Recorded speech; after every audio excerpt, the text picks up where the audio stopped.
Hey,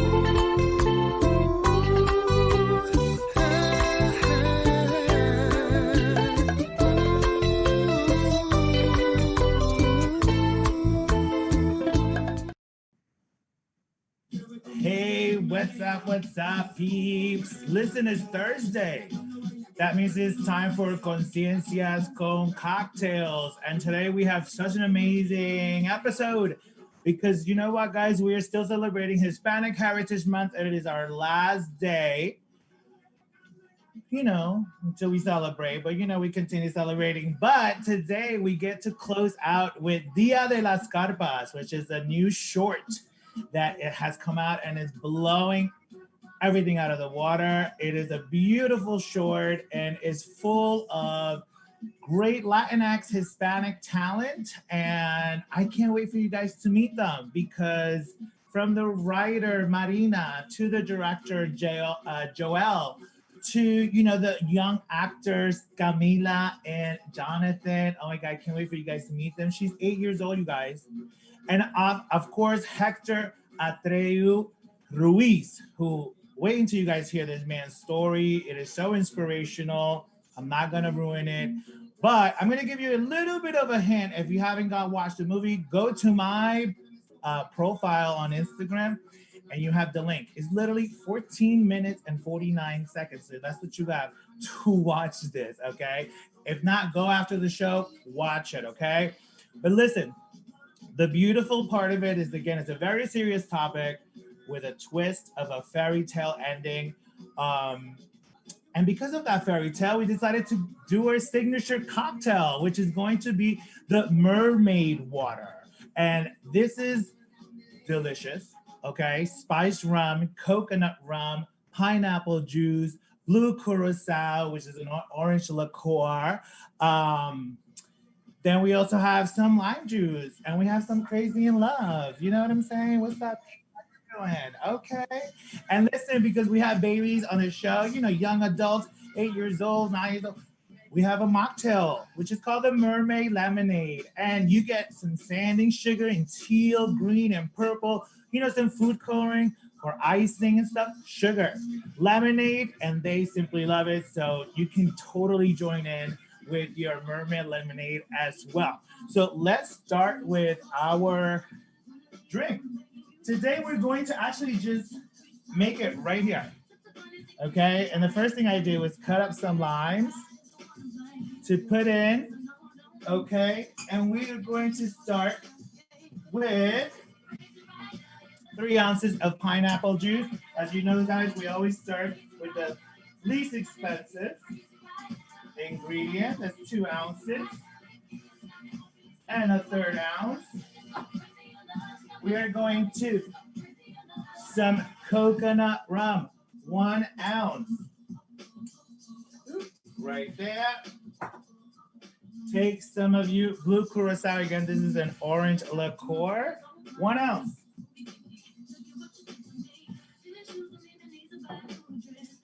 And then you're going to take your spiced rum, 2 ounces of this, okay? To turn your jigger around. And you have your 2 ounces. Then you can do some lime juice if you like. But I like to do it fresh. So I'm going to squeeze some fresh lime. And you just, look at that, delicious. You guys can see this. Look at that. And there you have it, guys. Here is your mermaid water. Look at that. Isn't that super cool? Now we have to taste it. Woo, yes. OMG. This is delicious, guys. This is the first time I have this. Absolutely great. 2 ounces of spiced rum, 1 ounce of coconut rum, 3 ounces of pineapple juice, 1 ounce of blue curacao, and that splash of lime juice. Guys, go watch, okay? But you know what? We're about to start the show, so it's time for you guys to meet these beautiful people. And like I said, this is Hispanic Heritage Month, and we are celebrating with the legacy, and we're highlighting the legacy of Sylvia Rivera, who is also known as the mother, one of the mothers of the LGBTQIA movement. So I can't wait for you guys to hear more about these warriors. You know, we talked about Rita, we talked about Oscar, we talked about Lorena Borjas. There's so many more. Ellen Ochoa, Christy Charlington, we talked about her. Roberto Clemente, there's so many of them. And today we are going to meet some from our present and some that are going to be for the future. So you know what? Let's just get ready. I'll see you in a minute. All right, bye.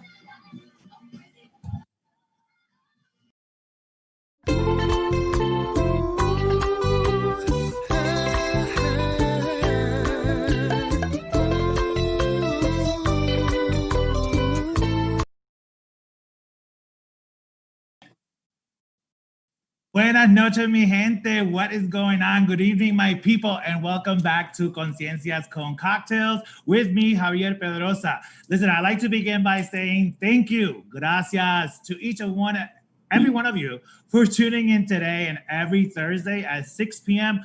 on Solivity.com, Solivity Latinx, also on Solivity's magazine channel on YouTube, Facebook, and Twitter. Also, be sure to follow us on IG at Conciencias Con Cocktails. We are in our third week on October, and today is the final day of our Hispanic Heritage Month. Although what they don't know is Latinx, Hispanic, Hispanos, Hispanas, whatever, in whichever way you want to identify us, it's cool. We cool with that. But you know what? We celebrate 365 days a year. I think that's why they call us festive. Do you know what I mean? But I think it's because we know that we have contributed so much to the world that we get to celebrate the whole year. However, here in the US, as I said, we're highlighting our heroes between September 15th and October 15th. And the timing of Hispanic Heritage Month coincides with the independence celebrations of several Latin American nations. September 15th was chosen as the kickoff because it coincides with Independence Day celebrations of 5 Central American countries. Do you know which ones they are? Costa Rica, El Salvador, Guatemala, Honduras, and Nicaragua. Those 5 nations declared their independence from Spain September 15th, 1821. 1821 was a busy year. But along with Mexico, Chile, Belize, also celebrate their independent days in the month of September. And you know what, guys? Speaking into timing, today we're taking a deeper dive into the richness of our culture from our past, our present, and our future. Before we get to this week, I want to say thank you so much to Colombian fashion designer Raúl Peñaranda, who was with us last week. And we had a fantastic time also getting to know his backstory, and his challenges and triumphs were incredible, because that's what we need to know. We need to know our stories, right? We need to know where we're from, the hurdles, the wins, so that way we all learn. We all come together, we learn. Education is key. I'm going to say that a lot.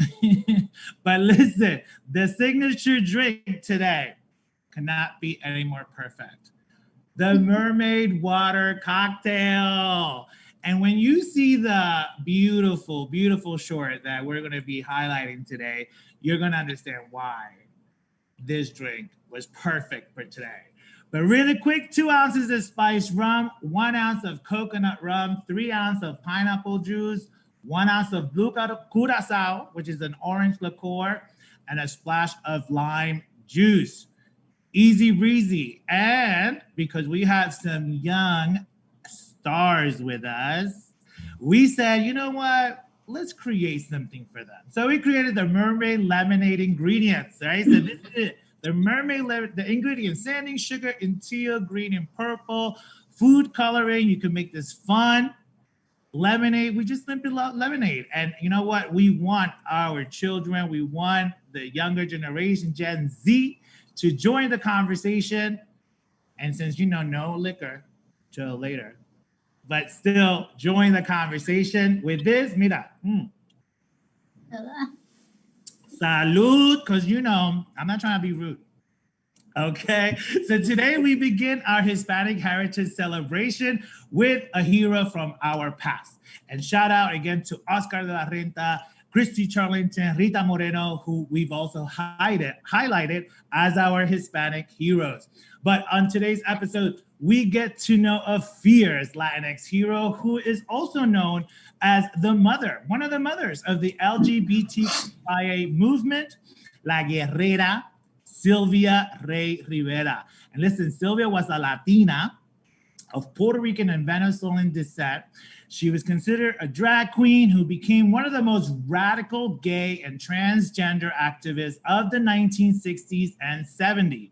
As a co-founder of the Gay Liberation Front, Rivera was known for participating in the Stonewall riots of 1969 and establishing the political organization STAR, Street Transvestite Action Revolutionaries. And you know, she can't do it by herself. She did it with her fellow friend and drag queen, Marsha P. Johnson. And you know what's the cool, you know what that P stands for? That P is for Pay It No Mind. Marsha Pay It No Mind Johnson. That's right. No, we need to take a note, because sometimes we just don't need to pay no mind.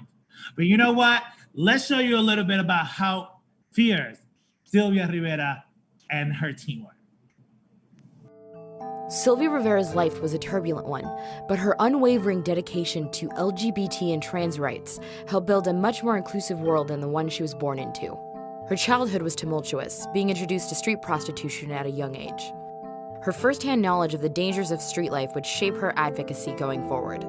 She first became politically active by participating in the civil rights and anti-war movements in the 60s with the extremely left-wing Puerto Rican group Young Lords, as well as the Black Panthers. She was a regular patron at the Stonewall Inn and was present in 1969 when gay men, lesbians, bisexuals, drag queens, trans people, and street folk fought back against a police raid in what is now known as the Stonewall Uprising. She became active in the gay liberation movement, and in the early 1970s, when the Gay Activists Alliance eliminated trans people from their civil rights agenda, Sylvia was having none of it. Y'all better quiet down. I have been thrown in jail. I have lost my job. I have lost my apartment for gay liberation. And you all treat me this way? In 1970, she and fellow Stonewall participant Marsha P. Johnson founded STAR, Street Transvestite Action Revolutionaries. She refused to allow drag queens, drag culture, and transvestites to be marginalized to make the queer identity palatable to the heterosexual mainstream. As activist Ricky Wichens observed, in many ways, Sylvia was the Rosa Parks of the modern transgender movement. Revolution now! Gay power! Louder gay power!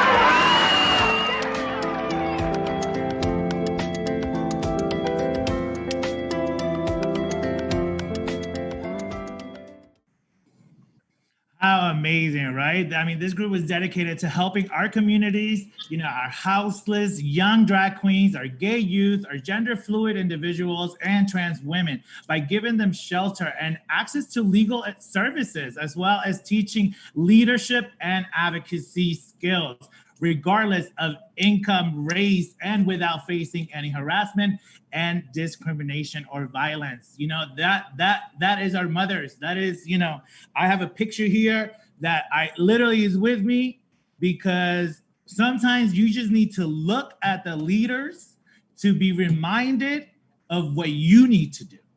And for us in the LGBTQ plus community, we have so many of them, you know, so do your research and take a look at who our fierce leaders are. Again, thank you, y gracias, Sylvia, Marsha, Pay It No Mind Johnson, for all of everything that you guys did. I mean, you gave your life to the movement, and now we're here. So thank you. I mean, I'm married, and that's because of these ladies. You can't forget that.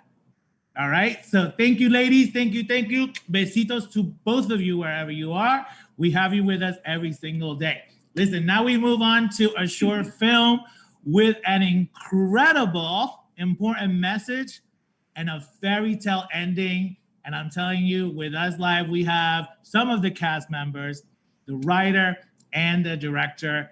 check out the trailer for the best short like ever. El Día de las Carpas.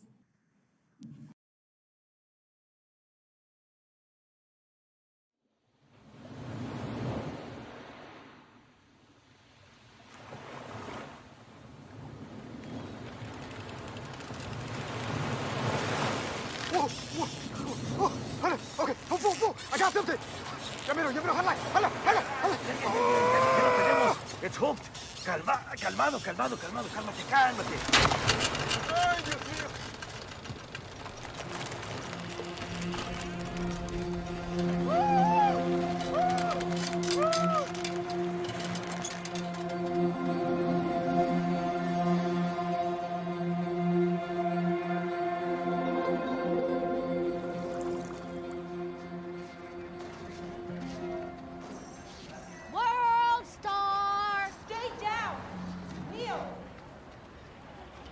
Do you think if I jump off, I would break my leg?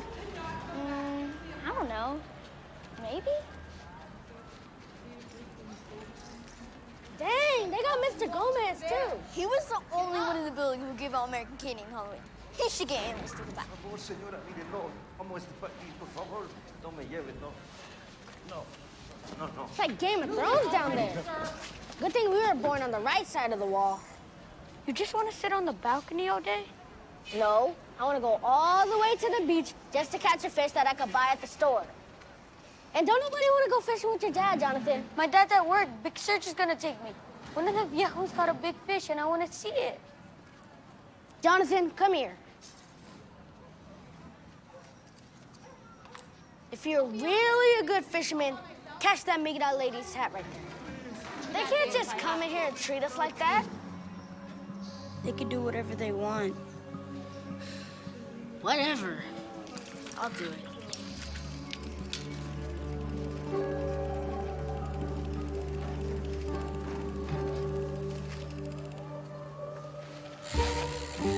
Hey! Look what you did, Jonathan. Oh, shit! Faster, Jonathan! Hey, let's go get Mr. Gomez Snickers. He don't need him where he's going. Yes, he does. We can't get mini Snickers in Guatemala. Damn, it's locked. Oh, shit, Sherlock. I bet. You know why we couldn't give you the trailer? We just had to give you the first opening scene. That's just the way it goes, because it's just too good. It's just too good, right? And that first opening scene says so much.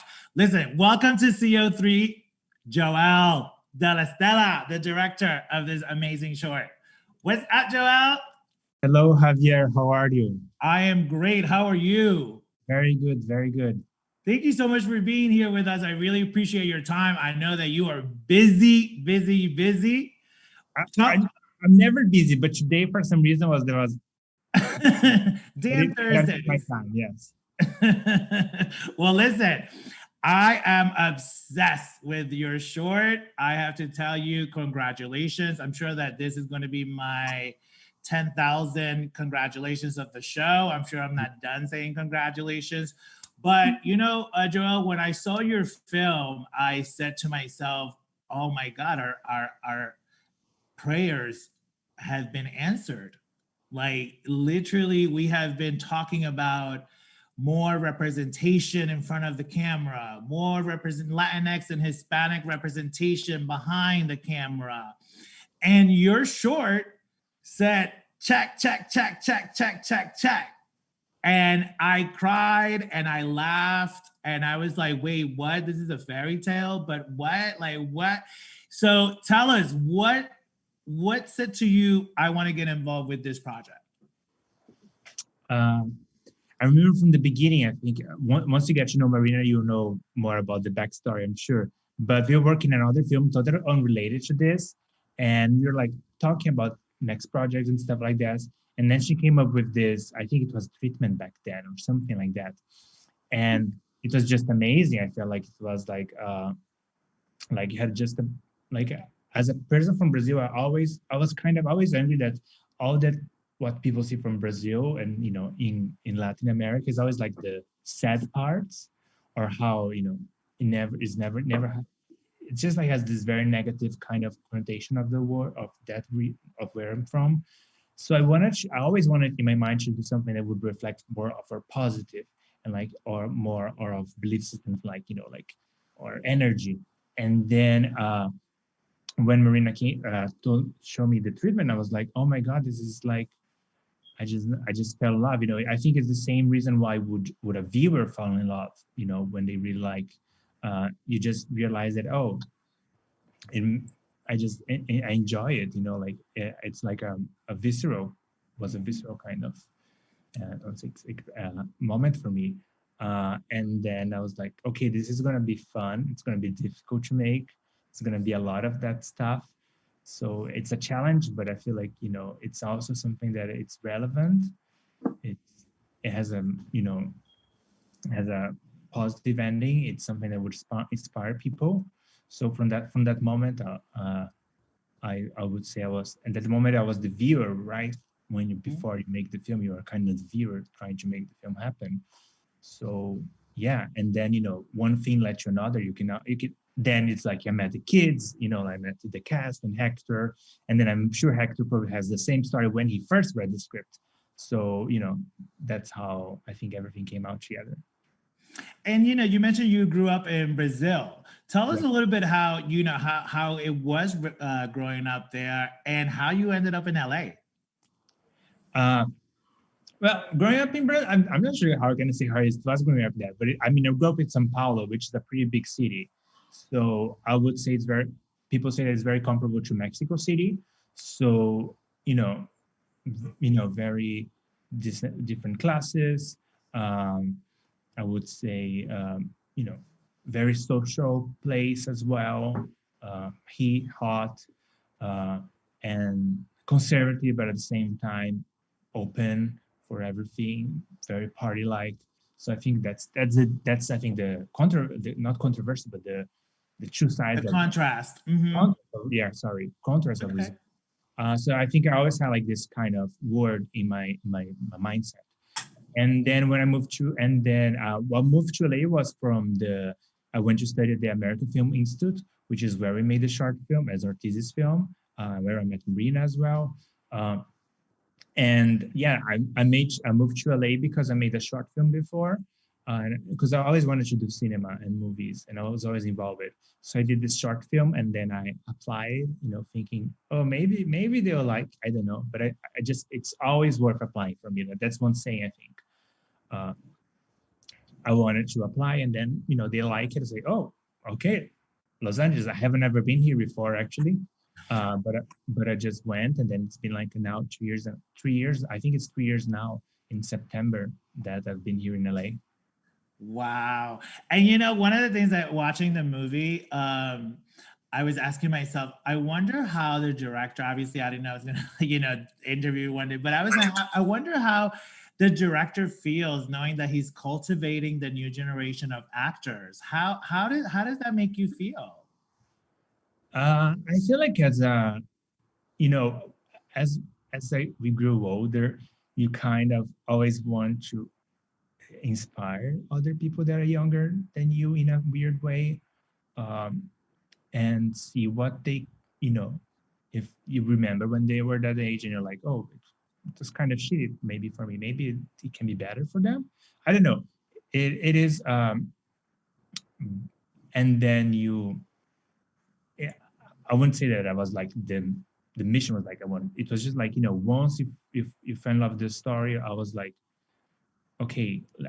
And then once I met Tony and Camila, which were they pretty much amazing, from the moment that I auditioned them for the first time, I envisioned them in the film, and for me as a director, I was like, okay, they're the characters. They were born to do this film. I don't know what happened. They're in the right place at the right time. Absolutely. Oh my God. And they are precious, and the casting was perfection. I cannot wait to, get to everybody. And I know everyone out at home is so looking forward, because I literally sent out your link to so many folks. I was like, watch this. It's 14 minutes and 49 seconds. Watch it. Yeah.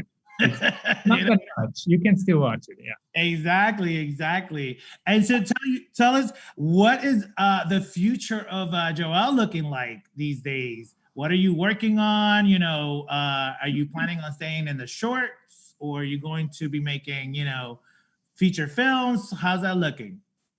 Right now, everything. My future is inside Zoom meetings. That's how the words. That's where the word is. No, I mean, as we just the film is out in this middle of the pandemic. I've used this time to write a lot. So I have other feature films that I've been writing. There's always the possibility, like maybe Marina will think more about like writing the Las Carpas as a feature and stuff like that. It's always something that could work in a bigger scale as well, but that takes in a lot of work and energy. And the short is still new. And I want to just do more film. I think I would have been filming much more had it not been for this pandemic. I'm just excited to what's to come, to be honest. I'm going with the flow, but I'm trying always to dictate, I want to do that, I want to do this. But right now I have to say it's a very unknown moment, because you don't know if you can film, to be honest. You're always dependent on those guidelines and stuff. It's not that easy, I would say.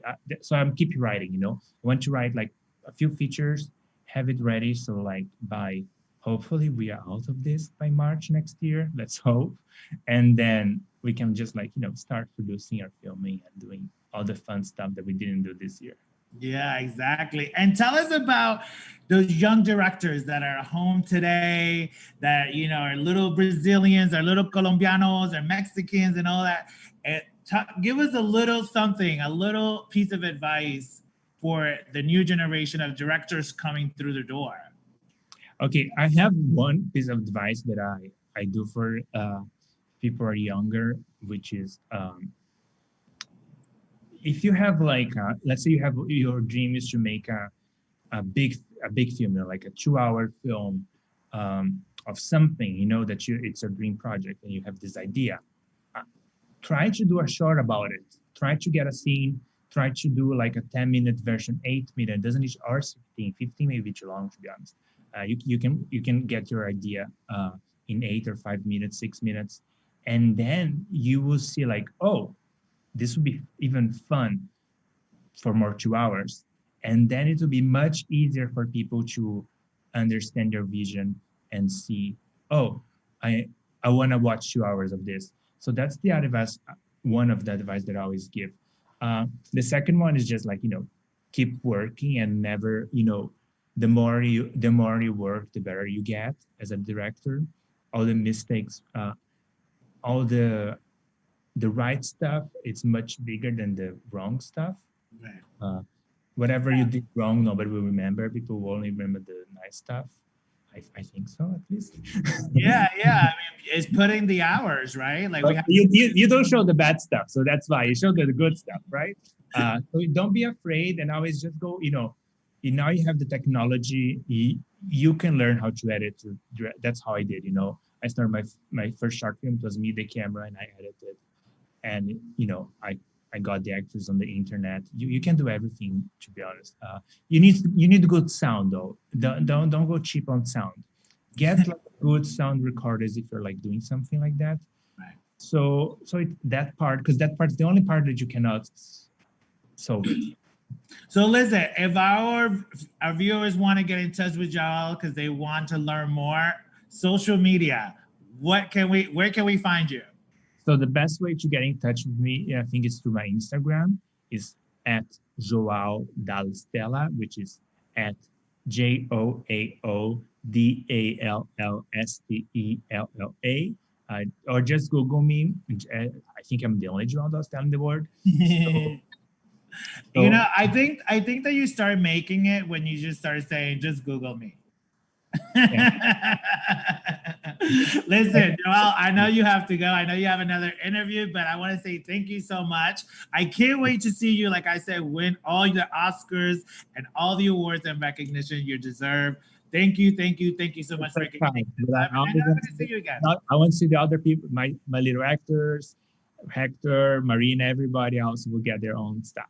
So I'll see you guys. Can I watch the film this later? Yes, I'm gonna send you the link, and you're gonna watch the whole thing. Awesome. Thank you, guys. All right. Thank bye-bye. you so much, Joel. All right, guys. So listen, we're gonna take a quick commercial break, and then we're gonna come back with our 4 actors, 3 actors, and 1 writer. I cannot wait. So see you guys in like 2 minutes. Have you ever asked the question, if I was to be anything, what would I be?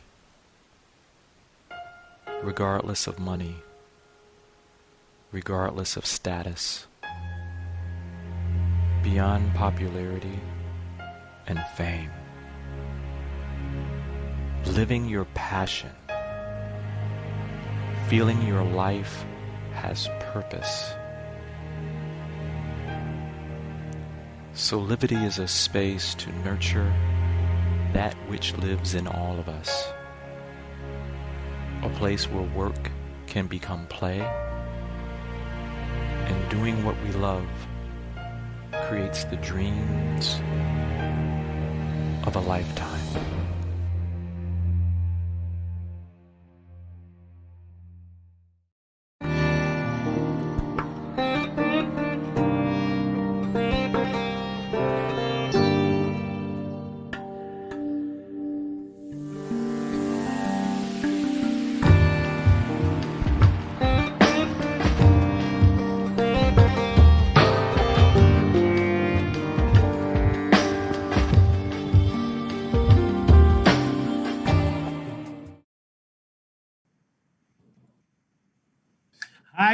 Hi guys, welcome back. Listen, now we move on to another super important, I mean, without this one, there will be nothing. It's just as easy as that. And you know what? We gotta give love to our writers. And we have to say thank you y gracias.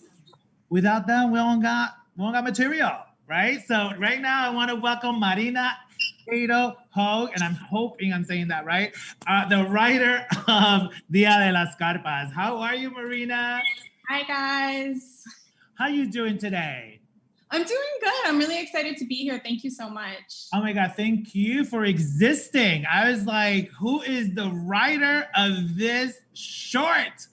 And quickly, you know, Justenia reached out to me and was like, her name is Marina and she's amazing. And then and gave me the rundown. Tell me, how did you come up with such a beautiful story?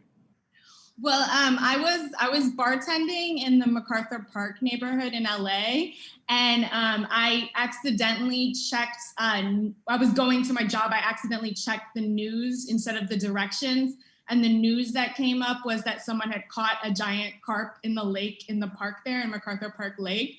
A 50-pound carp. And I just thought, it really just like scratched my imagination. So came up with this idea, and we were actually able to meet up with the guys. They gave us some advice about carp fishing. Like, I don't know if you guys know carp have teeth. We didn't know that before.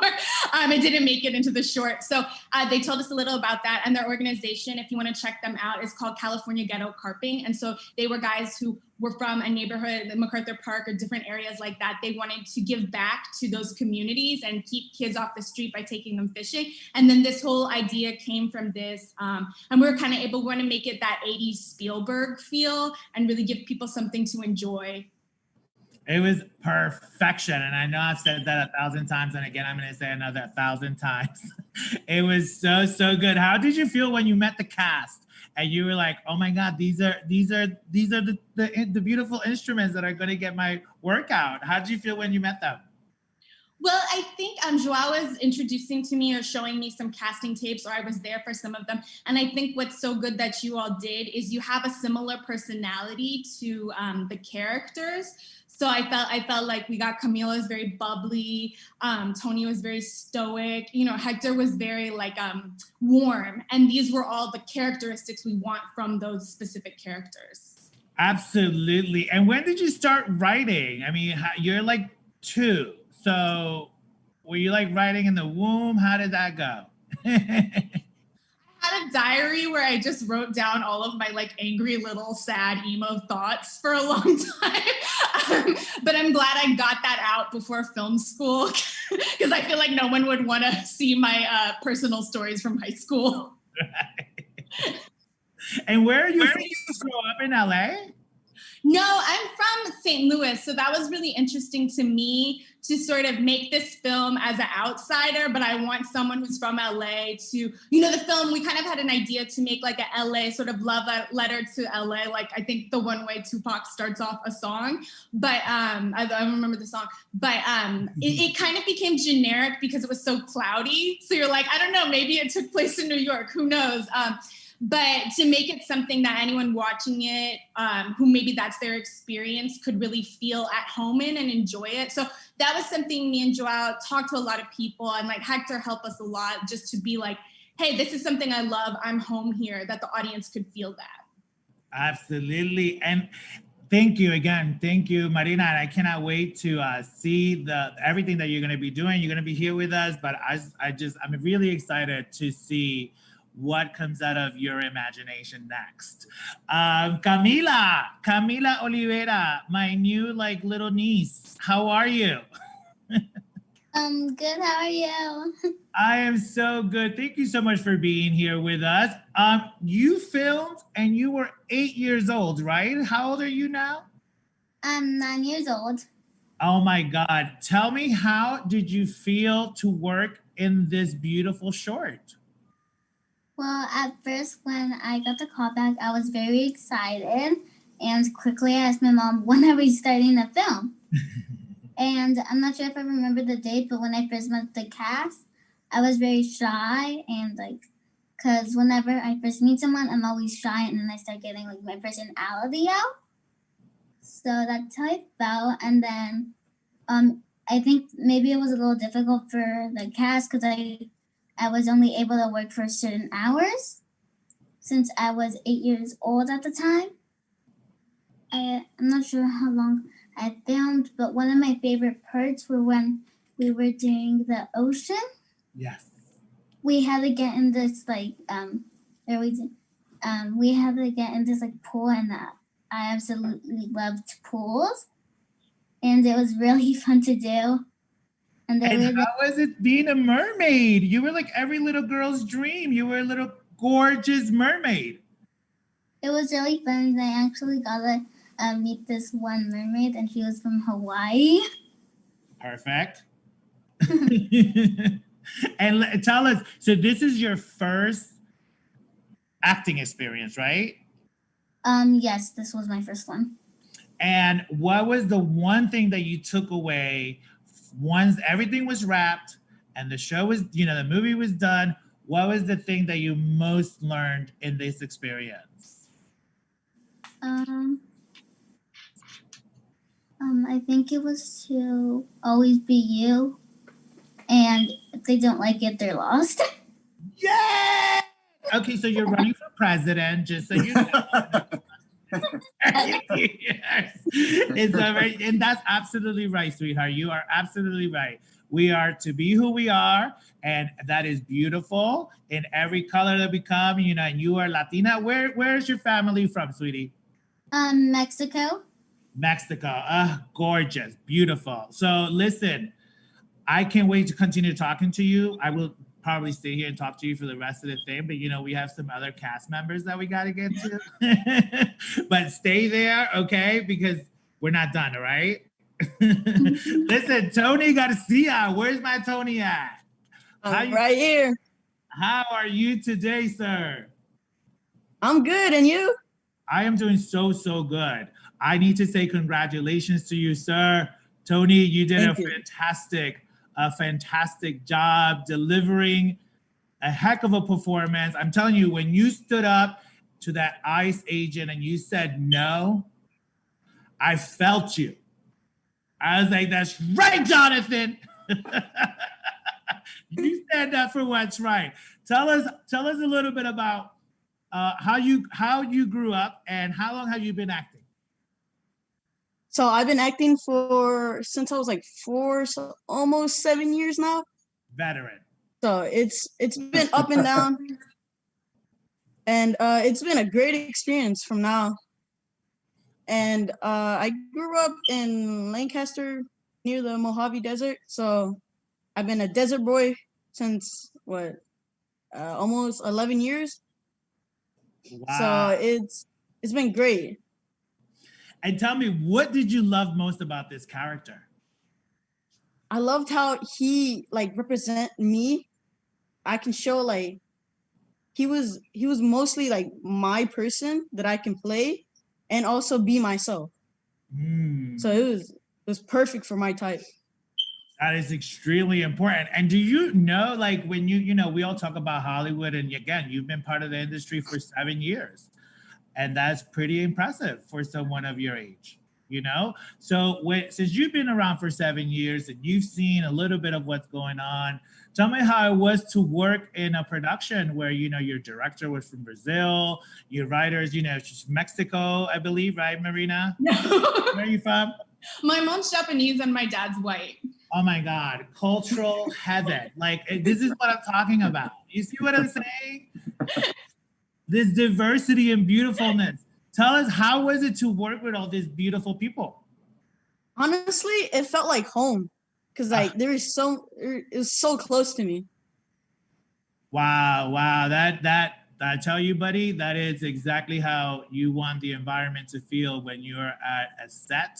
And that makes me really, really happy to hear that, everyone took care of you the way that they needed to care.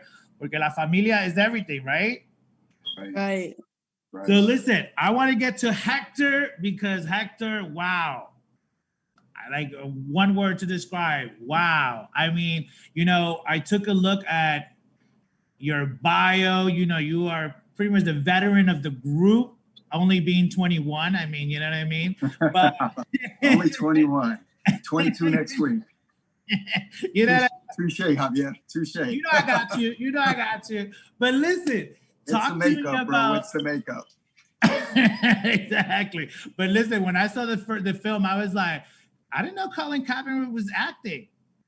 Hermano, I get that almost every day. I know, bro. You do, right? Can I get a picture with you? They'll follow me up and down. Can you sign this? I'm just not 6'4". I'm not 6'5". Listen, I was like, I'm gonna talk to Marina because we got to write a script. We already have the actor. I know. I've heard it all, bro. Trust me. Well, listen, brother, your ancestry is beautiful. You're Indian, right? Mexican. Tell us a little bit how it was, because you're from Los Angeles, and for our viewers at home, you and I were having a conversation prior, and Hector's story is such an important one for everyone to understand, to know, so that way they're able to relate. And in our Latin countries, in Los Angeles, since it's Mexico, you have children with their families, which go car to car, and they're selling fruits and oranges and, every kind of thing, to stay in the game and to stay. And this was Hector. Hector was one of those little kids in the traffic light with his mom, selling this door to door. Also, you were doing some stuff, to me, to see you today, and obviously knowing your history, I am so proud of you, brother. And, I have to say, I want little kids to see you because you are the example of that voice that we don't see, right? I remember seeing a lot of little boys selling fruits and stuff, and you always feel like, wow, I hope that he makes it. And you made it. You went to USC. Tell us a little bit about that. How does that feel for you? It'll make me cry, man. Yeah. Well, I just, I want to remind the audience that I'm an extraction of immigrants, bro. Before there was ICE, there was La Migra. That's right. And they wore green uniforms, and you can see it in my eyes. I'm sorry already. My father was deported 6 times. Whoa. My father's an agricultural worker. He picked grapes. Latinos also pick cotton, just like Black folks. He picked cotton. He also gathered peaches from the trees with a bucket around his neck, and it was so heavy that it would knock him off his ladder. I come from that, Javier. Acting is what I do. It's not who I am. You can hear it in my voice and you can see it in my eyes. Yeah. My father picked grapes. There was so much honey from the grapes, he would tell me that when he would take off his pants at the end of the day, he could stand the pants in the corner. They were so stiff from the sticky honey. That's where I come from. He met my mother in a sweatshop. Wow. I'm the remnant of that. I'm not some Hollywood actor. And trust me, bro, I've been in Atlanta. I'm checking out of a hotel, and someone in the lobby will say, "Hey, Hollywood." That's the most offensive thing you can say to me. Okay, like you're insulting me, bruh. Come on, man. I appreciate the love. I appreciate the love. I appreciate someone recognizing me, asking me for a picture, saying they liked me in something. That means the world to me, bro. I never thought that this kid from the hood who had a dream to be an actor, that someone would ever care. I never thought I'd be on your show.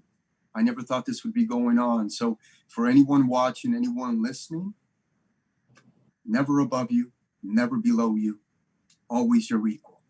Use me as inspiration. Use me as a conduit to say, hey man, he sold fruit on the streets of South Central. He's been behind bars. I've lost my freedom more than once. I know what it's like to be in jail and be in a mess hall and have to eat my food and you can't taste it. And yet, I made it to SC. I graduated from USC with honors, not because I'm cool, not because I'm better, gracias hermano, not because I'm better, not because I'm more special than you. Just use me as a microcosm of, hey, if he can do it, I can do it too. Absolutely. And you know, I don't mean to ramble, bro. No, you're not at all. All of that needed to be said. And, you know, I think that I see you now, you know, as we're speaking, and I think that casting once again did what the hell they needed to do, because you are the big brother, like you are, you know, and for these children, you know, to have you next to them, it's quite incredible. And that's why, you know, from every angle, I kept seeing the movie, and you know, I saw it multiple times, I have to say. And like, for instance, Marina, when you wrote, at least we were born on the right side of the wall. Like, that's still, you know, like, it's still like, even saying those kind of things, it really got me, because I said, there are children who think this. You know what I'm saying? What you put on paper is a real sentiment. What made you put that on that paper? So that one was actually JOAO's idea. So you can give it up to JOAO. But we had an idea of that this is kind of a casual thing. If you are a kid in these apartment buildings, it's just something else you see. And actually, if you watch videos of people getting caught by ICE, there's kids in the background watching. So we had this idea of, you know, I just think of myself, people I know, you know, we're not good kids when we're 10. We would just be kind of making fun of it. And that would be something, if you were born here to me, you would kind of come at it from a jerky angle, you know? Right. And, you know, the interesting part is that, you know, you hit it on the right, is that all these activities that are happening in front of our kids. They're, you know, and that has the potential to mentally traumatize our kids growing up, right? Like, they see this people in ICE uniforms, and I'm sure the fear, right? Like, what you feel because of what they are seeing, right? Tell us, Camila and Tony, tell us a little bit about how that made you feel, right? Like, being in that character, being in your roles, and knowing what you're doing, right? Like, you guys were so aware of what was going on, the subject matter. How do you feel about, you know, the immigration topic? I want to go with Tony. You're a little older. How do you feel about that when you know, while you were filming? That actually kind of touched my heart, because I was thinking in my head, they took her family away. I want her to give back, right? I'm trying to help her so she can go to her family. So that's what got me the whole mood to do this movie. I was like, oh, I'm gonna help her. I need this for my life. And it really changed an impact on me. Beautiful. You were a superhero. Like, that's the thing. I was like, where's this cape? Somebody gave me a cape because this little boy is a hero in this story. It was awesome. And Camila, when you saw, again, when you talking in all your castmates and all of this, how did it make you feel working with this cast?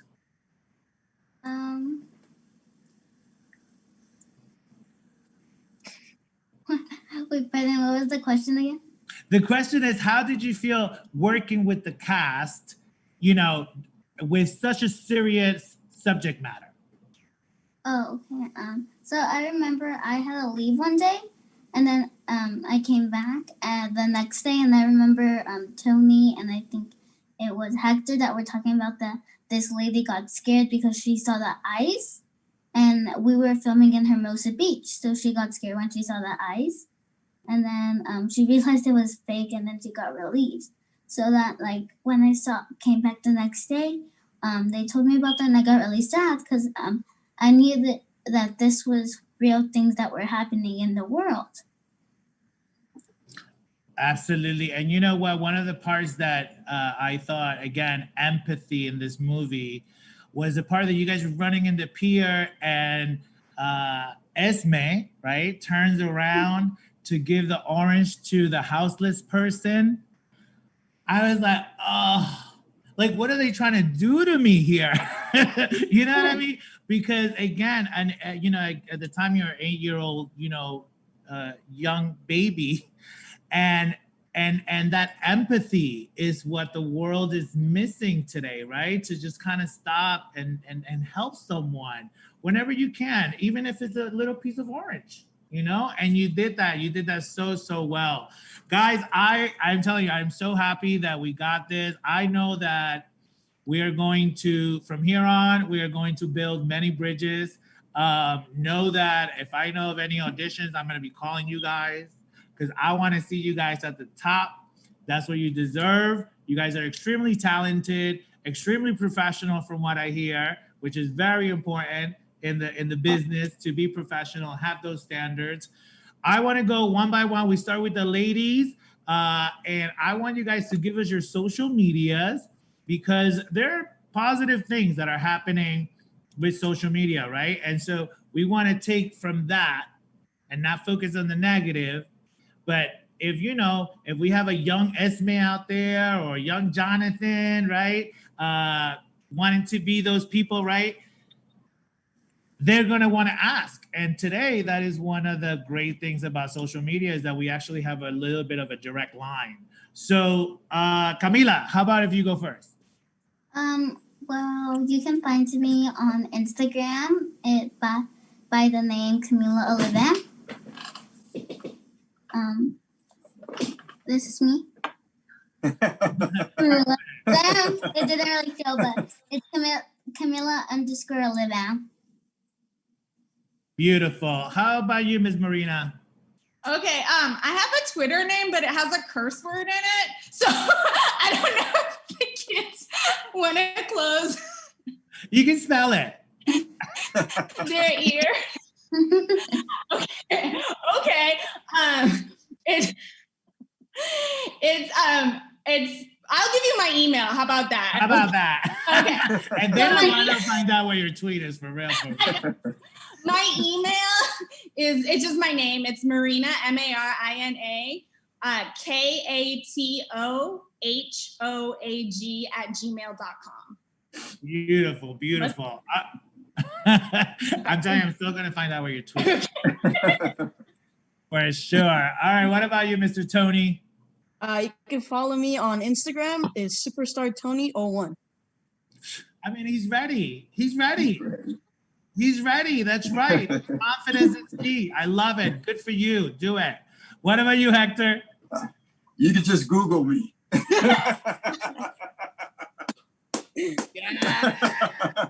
Touche. Touche. Yes, sir. That's right. You go ahead and Google him. Add Hector ATREYU. Beautiful. Well, guys, listen. Thank you so much for taking the time to be here with us. again, I know I'm going to see you soon, but continue making great things. Thank you for, utilizing your beautiful brains, your bodies, everything to help create social change, because that's what your movie's about. Is about creating social change. So thank you so much for that. All right, guys? Thank you. See you guys later. All right, guys. So listen, right now we're going to take a quick commercial break, and then we are going to be right back. Okay. Welcome to your new you with Aspire by Solivity. Virtual inspiration for your mind, body, and soul. With the help of at-home experts and celebrity guests, Aspire by Solivity provides tools to tap into the passion and purpose that lives within you.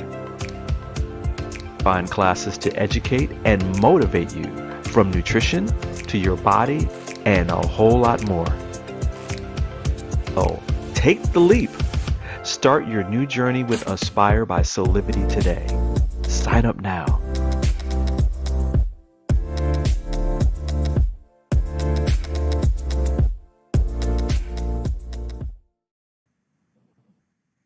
All right, guys. Listen, I want to say thank you so much to all my fabulous guests, JOAO, DELL'STELLA, MARINA, KATO, HOAG, CAMILA, OLIVERA, Tony GARCIA, and HECTOR, ATREYU, RUIZ. Thank you so much. I mean, again, you guys, your stories, that's what we need to hear. And your faces are what we need to see. So again, thank you so much. Thank you for your media socials. Again, people, it's Hispanic Heritage Month. And you know what?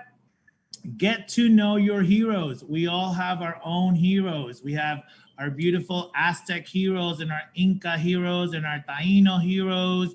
And I mean, it just goes beyond anything that you would imagine. We created civilizations. Okay, we are the almighty multicultural race, really, being of Afro descent, being of Spanish descent, and being of indigenous descent. We have a lot going for ourselves, and that is a beautiful thing. And I just want everyone out there, listen, make sure you vote. Whatever you need to do, go vote. I know that the census is a disaster right now, but if it's still open in your state, please fill it out. But we have to vote. We have to vote for the future of CAMILA. We have to vote for the future of Tony. We have to vote. So if you don't like whatever, vote for them, okay? Vote for our kids. Vote for, so that they don't have to go through the things that we had to go through, right? Like, let's stop the madness, all right? So make sure you are registered to vote. Go check, you can vote early. Go to Voto Latino. You can vote there as well. There are plenty of places. DM me if you don't know. I will tell you where to go. Listen, guys, thank you so much. Gracias. We will see you next week.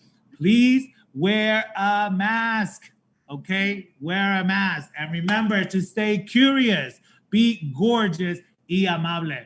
All right, guys, take care, and I'll see you mañana. Peace. Thank you.